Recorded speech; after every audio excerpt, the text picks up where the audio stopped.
बिस्मिल्लाहिर्रहमानिर्रहीम। अस्सलाम वालेकुम। दवाई की दुनिया में खुश आमदीद व्यूअर्स। आज हम जिस दवाई के बारे में बात करेंगे वो है डार्विन टैबलेट। हम जानेंगे डार्विन टैबलेट की प्राइस क्या है, इसको बनाने वाली कंपनी कौन सी है और इसका फार्मूला क्या है, और ये डार्विन टैबलेट किन किन सूरत हाल में इस्तेमाल कराई जा सकती है और इसको कौन ज़्यादा इस्तेमाल कर सकते हैं। व्यूअर्स, वीडियो को मुकम्मल देखें और हमारे चैनल को लाजमी सब्सक्राइब कर दें, बेल आइकॉन को लाजमी प्रेस कर दें ताकि हमारी आने वाली हर नई वीडियो का नोटिफिकेशन आप तक ज़रूर पहुंचे।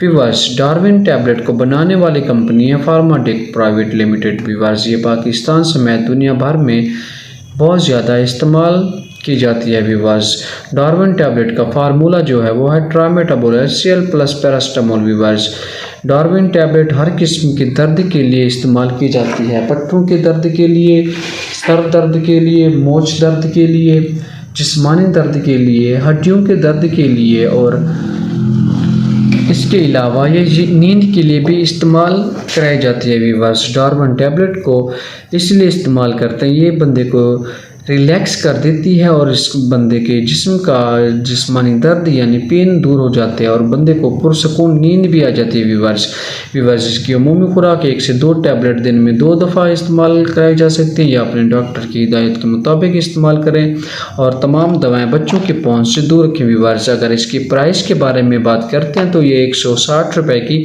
10 टैबलेट होती हैं। इसकी एक पैक में 10 टैबलेट अवेलेबल होती हैं।